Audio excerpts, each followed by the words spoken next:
Salamat po, Ama, sa panibagong umaga. Dalawa naming mata ay nakadilat. Marami pong salamat. Ihanda na ang kagamitan upang ipagpatuloy ang lakaran. Dahan-dahan lang, baka tayo marinig ng kalaban.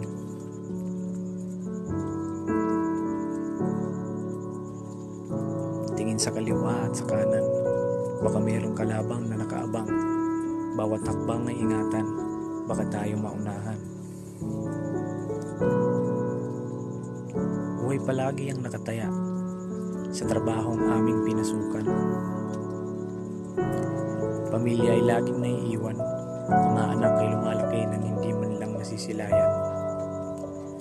Kadalasan wala sa kaarawan ng aking mga magulang.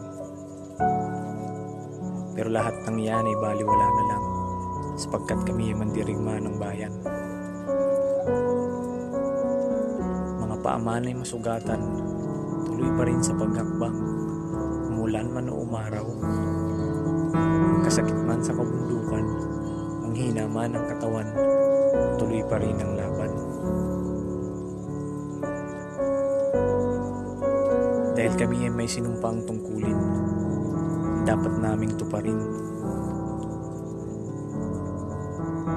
Kapayapaan ang hangarin, kaligtasan palagi ang panalangin. Kaya't kapwa ko Pilipino, na nalinlang at naloko, pakibaba na ng armas at bumalik na sa gobyerno.